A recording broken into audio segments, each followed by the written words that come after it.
వాక్యం వింటున్న వారందరికీ ప్రభు అయిన యేసుక్రీస్తు వారి శుభనామములో వందనాలు తెలియజేస్తున్నాను. ప్రియ సహోదరి సహోదరులారా, క్రికెట్, ఫుట్బాల్ లాంటి ఆటలలో అనేక మంది ఆటగాళ్ళు కలిసి ఒక జట్టులాగా చేరి ఒక టీంలాగా ఫామ్ అయి అందరూ కలిసి ఏక మనసుతో కష్టపడి ఆడినప్పుడు ఆ టీం గెలుస్తుంది.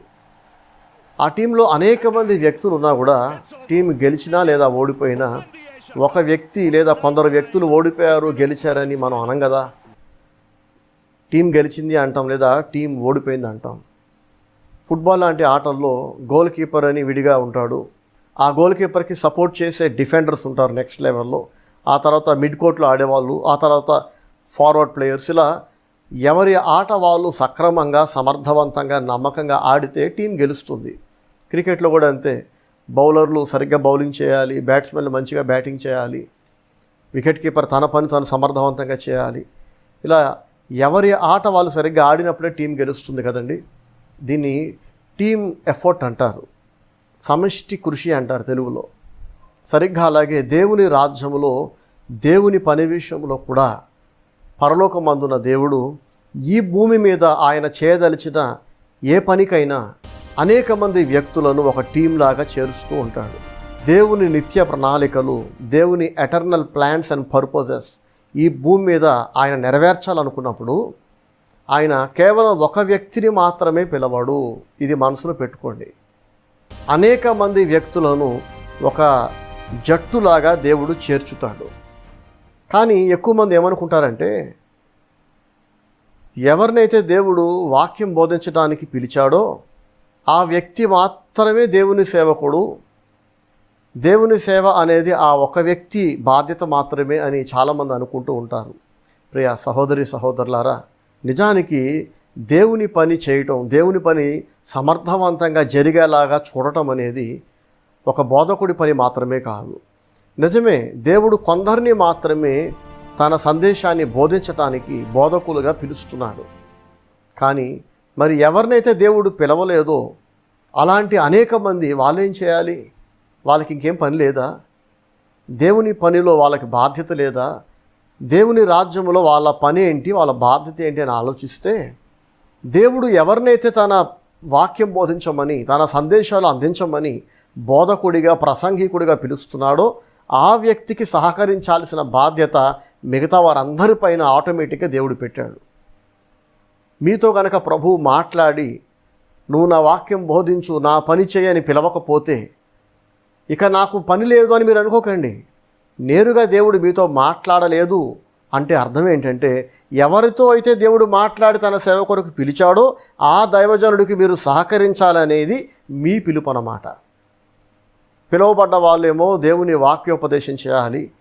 ఎవరినైతే దేవుడు నేరుగా పిలవలేదో వాళ్ళందరూ కలిసి ఆ పిలువబడిన వ్యక్తికి సహకరించాలి.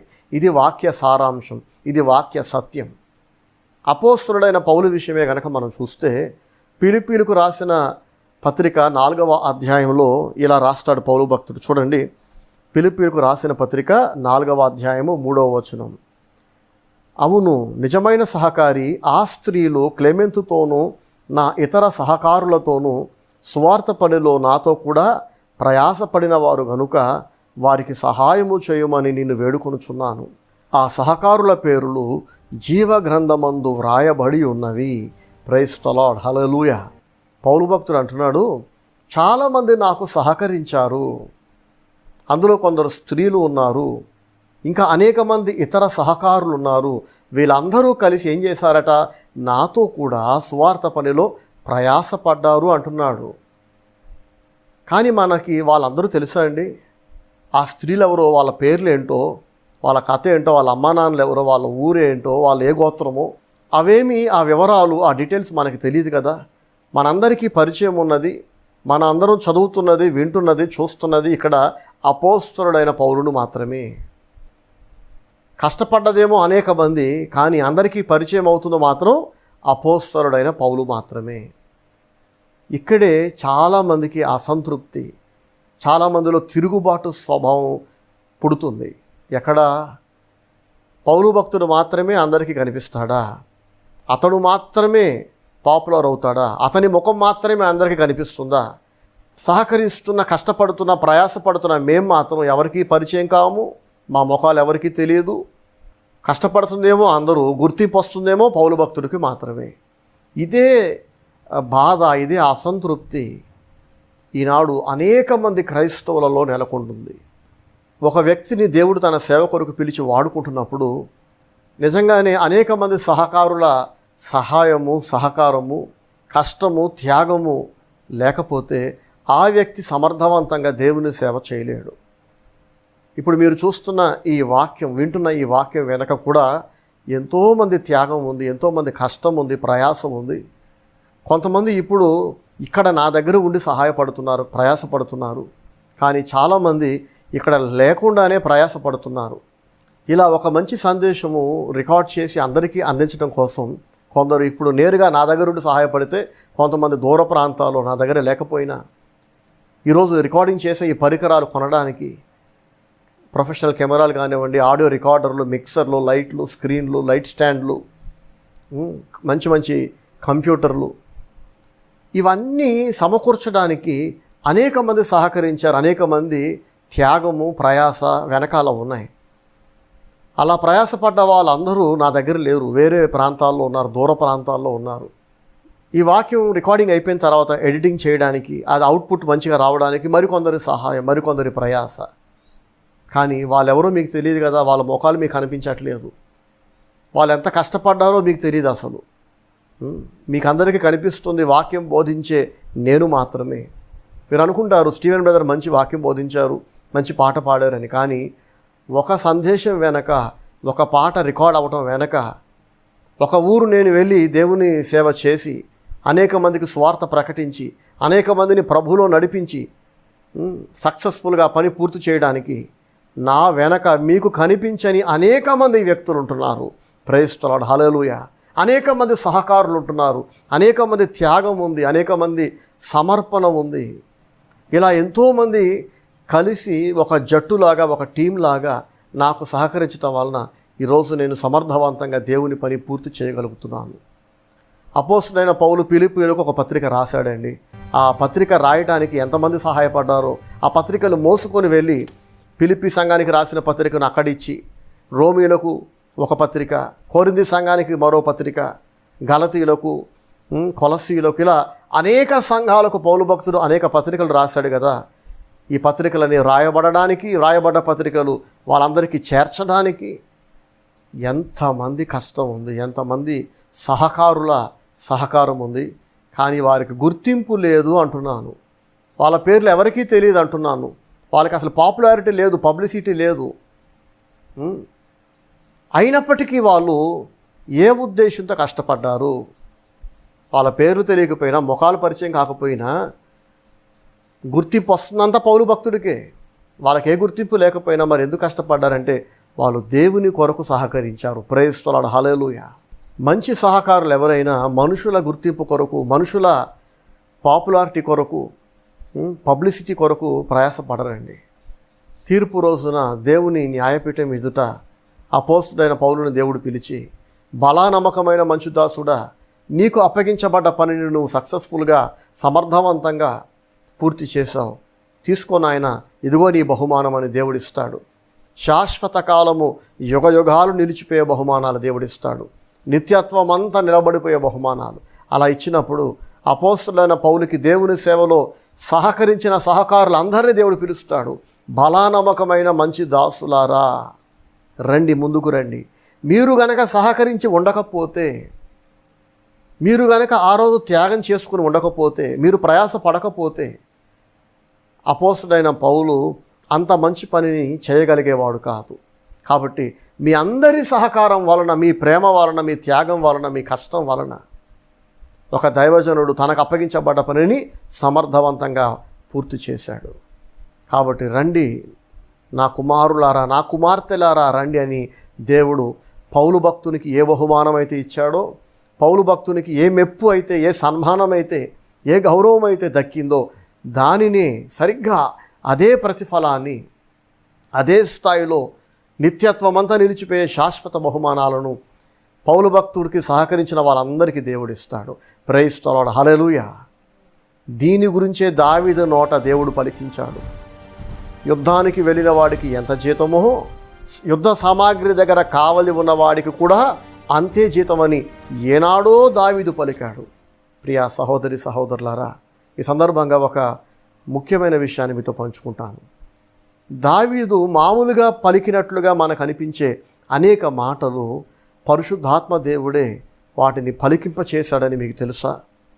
కాబట్టి దావీదు ఒక రాజు మాత్రమే కాదు, అతడు ఒక ప్రవక్త కూడా, అతడు ఒక దైవజనుడు కూడా, అతడు ఒక కవి, సంగీతకారుడు, గాయకుడు, రచయిత, బహుముఖ ప్రజ్ఞాశాలి దావీదు. సో వీటన్నిటిలో మనకి బాగా నచ్చింది, మనందరికీ మేలు చేసేది ఏంటంటే దావీదు ఒక ప్రవక్త అనేది. సో దావీదు నోట పరిశుద్ధాత్మ దేవుడే ఏనాడో ప్రవచింపజేశాడు. యుద్ధానికి వెళ్ళిన వాడికి, సామాను దగ్గర కావలి ఉన్నవాడికి సమాన జీతం. వెనక ఆయుధాలు మోసేవాడు కనుక ఆ ఆయుధాలను కాపాడకపోతే, యుద్ధ సామాగ్రిని కాపాడకపోతే, ఆ అవసరానికి అందించాల్సిన ఆయుధాలను, కత్తి కానివ్వండి, బాణం కానివ్వండి, ఆ యుద్ధ వీరుడికి ఏది కావాలో అది అందించకపోతే యుద్ధ వీరుడు సమర్థవంతంగా యుద్ధం చేయలేడు కదా. కాబట్టి ఈరోజు దేవుని సేవలో నాకు సహకరిస్తున్న వాళ్ళు కావచ్చు, మీరు ఏ సంఘానికి చెందిన వాళ్ళైనా, ఏ పరిచర్యకు చెందిన వాళ్ళైనా, మీ ఆధ్యాత్మిక నాయకుడికి, మీ సంఘ కాపరికి మీరు గనక సహకరించే వ్యక్తులైతే, అంత మంచి మనస్సు మీకుంటే, మీకు గుర్తింపు లేకపోయినా, మీ ముఖం కనబడకపోయినా, మీరెవరికీ పరిచయం కాకపోయినా, మీకు పబ్లిసిటీ లేకపోయినా, మీ సంఘ కాపరి వెనక మీరు ఉండి, మరుగున ఉండి,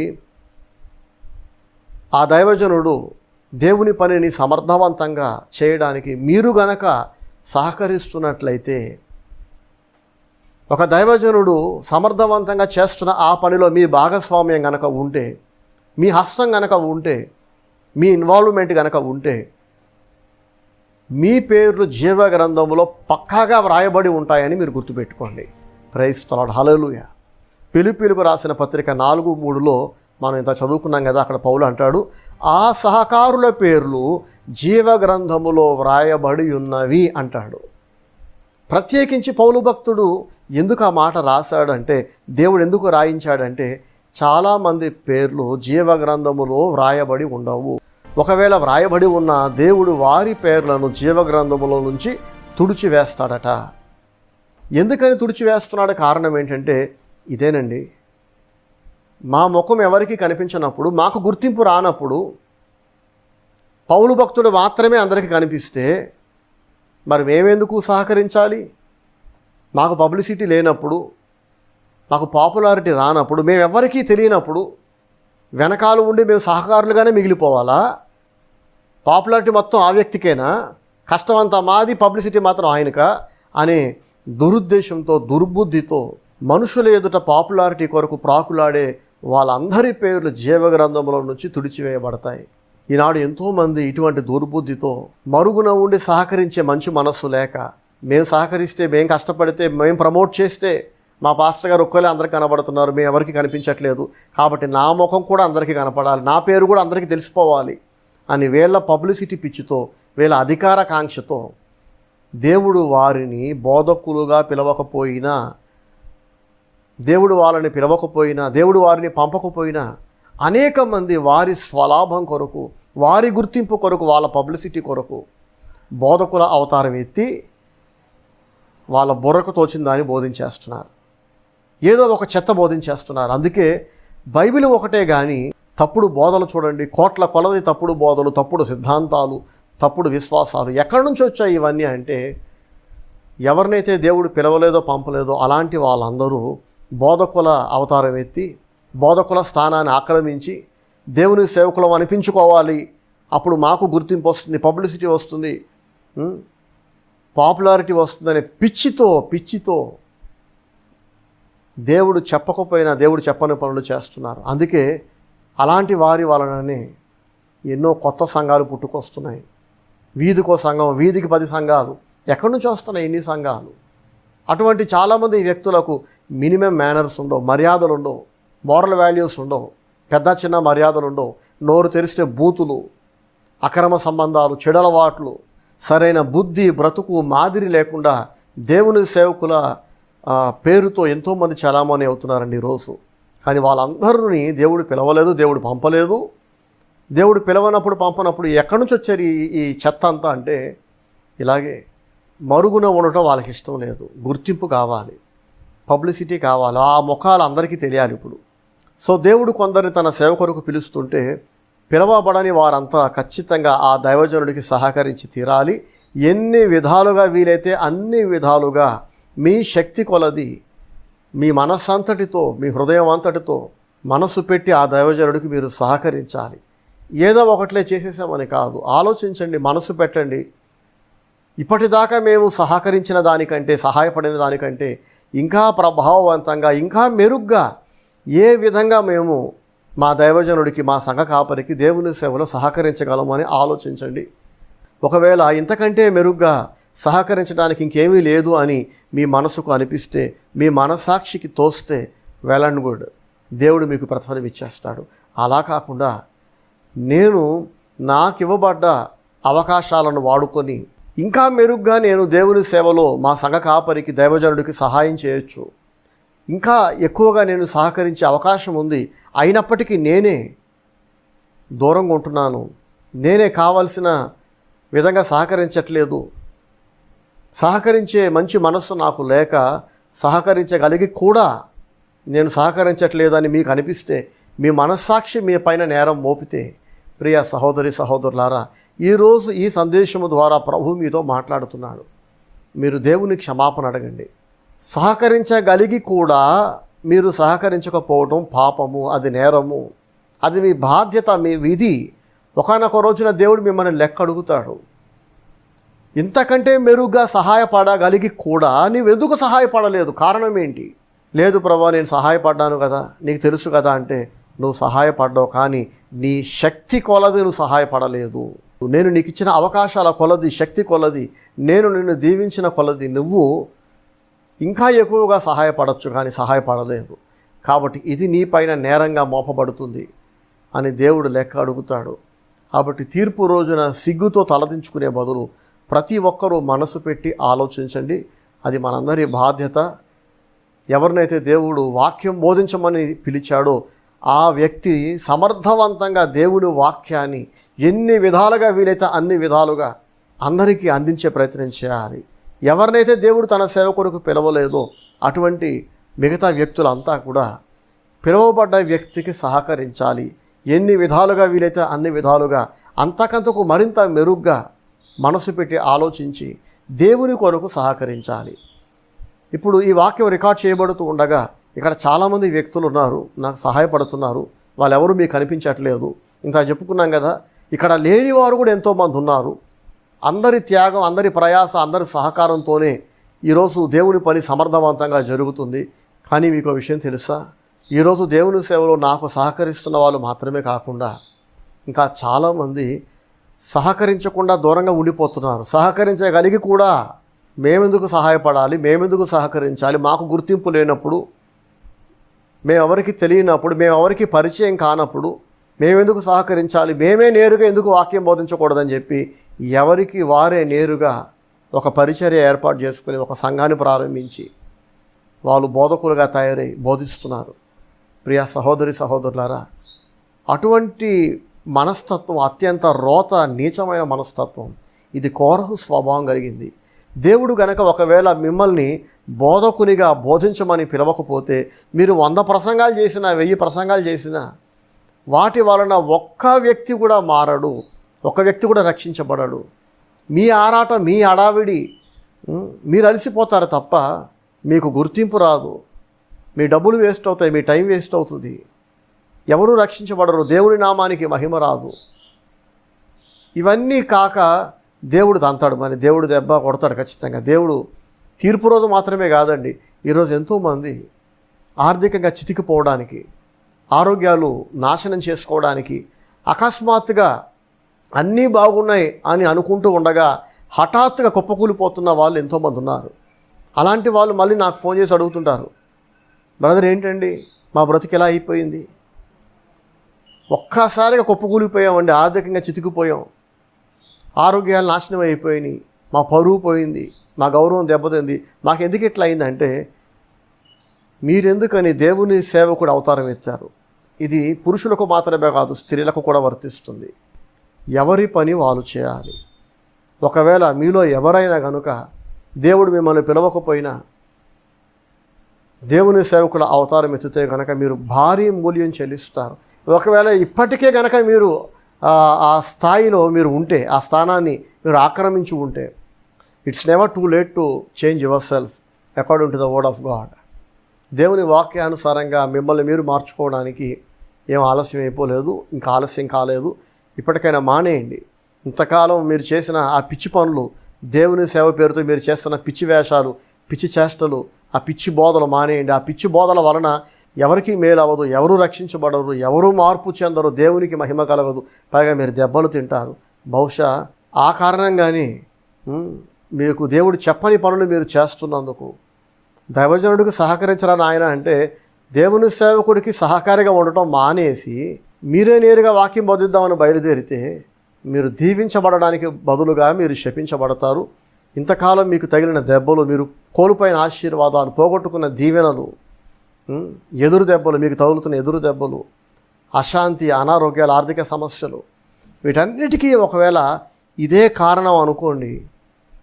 ఏది దేవుడు మీకు చెప్పకపోయినా అందరికీ మీ ముఖం కనపడాలని, మీరు పరిచయం అవ్వాలని, దేవుని పరిచయం చేయాలనే తాపత్రయం కంటే కూడా మీరు పరిచయం కావాలి, దేవుని అందరికి అందించాలనే ఆరాటం కంటే కూడా నేను పాపులర్ అవ్వాలి అనే, నేను లైమ్ లైట్లోకి రావాలనే ఆరాటం కనుక మీ దగ్గర ఉంటే అది మానేయండి. లేకపోతే బహుశా ఇంతకాలం మీరు చూసిన, మీరు పడిన ఆవేదనలో, బాధల కంటే ఇంకా పెద్ద చావు దెబ్బ దేవుడు కొడతాడేమో మిమ్మల్ని రాబోయే రోజుల్లో. ప్రియ సహోదరి సహోదరులారా, అవసరం అంటారా? ఒక్కో వీధిలో 10 సంఘాలు, ఒక్కో ఊరిలో 1000 సంఘాలు, దేవుని నామానికి అవమానాన్ని కలిగిస్తున్నాయి అనేక సంఘాలు, అనేక మంది దేవుని సేవకులు అనే పేరుతో చాలామంది అవుతున్న వాళ్ళు. కారణం ఏంటంటే దేవుడు వారిని పిలవలేదు. దేవుని సేవకుడికి సహాయపడటం అవమానం అని చాలామంది అనుకుంటున్నారు. అది చాలా తప్పు. అది గౌరవము, ఘనత. సో ఎవరెవరైతే దేవుని సేవలో ఈరోజు సహకరిస్తూ ఉన్నారో దేవుని సేవకులకి, అలాంటి వాళ్ళందరూ అదృష్టవంతులు, ధన్యులు. మీ పేర్లు జీవగ్రంథంలో వ్రాయబడి ఉన్నాయని మీరు నమ్మండి. ఎవరెవరైతే దేవుని సేవలో దైవజనుడికి సహకరించకుండా బయట వాళ్ళలాగా అప్పుడప్పుడు సహాయపడుతూ, మనస్సు వచ్చినప్పుడు, బుద్ధి పుట్టినప్పుడు సహాయపడుతూ, ఎప్పుడు సహాయపడతారో తెలియదు, ఎప్పుడు బయట వాళ్ళ ఉంటారో తెలియదు, ఇట్లాంటి వాళ్ళ పేర్లు ఖచ్చితంగా దేవుడు జీవగ్రంథంలో నుంచి తుడిచివేస్తాడు. కారణం ఏంటంటే దేవునికి తన పని ముఖ్యము. తన పనిని సమర్థవంతంగా కొనసాగించడానికి సహాయపడుతున్న వాళ్ళందరి పేర్లు జీవగ్రంథంలో రాస్తున్నాడంటే దేవుని పని సమర్థవంతంగా జరగడానికి సహాయపడని వారి పేర్లు దేవుడు తుడిచేస్తున్నాడని అర్థము. దేవుని సేవలో సహకరించకుండా దూరంగా నా వరకు నేను బాగానే ఉన్నా అనుకుంటున్న వాళ్ళందరూ ఇకనైనా కళ్ళు తెరుచుకొని వాస్తవాలు గ్రహించి మీరు కూడా దేవుని సేవలో సహకరించాల్సిందిగా నేను పిలుపునిస్తున్నాను, ఆహ్వానిస్తున్నాను. ఇప్పటికే సహకరిస్తున్న వాళ్ళందరికీ వందనాలు. ప్రభు మిమ్మల్ని ఖచ్చితంగా ఆశీర్వదిస్తాడు, మీకు ప్రతిఫలం ఇస్తాడు. తీర్పు రోజున మాత్రమే కాదండి, ఈ లోకంలో మీరు జీవిస్తూ ఉండగా ఆ తేడా మీకు అర్థమైపోతుంది. సో ఈ పరిచర్య వలన, ఈ సందేశాల వలన, ఈ పాటల వలన మీరు బలపడితే తిరిగి పరిచర్యను బలపరచండి. మీరు మేలు పొందితే తప్పకుండా తిరిగి పరిచర్యకు మేలు చేయండి. ప్రభువు మనందరికీ సహాయం చేయనుగాక. God bless you all. Praise the Lord. Amen.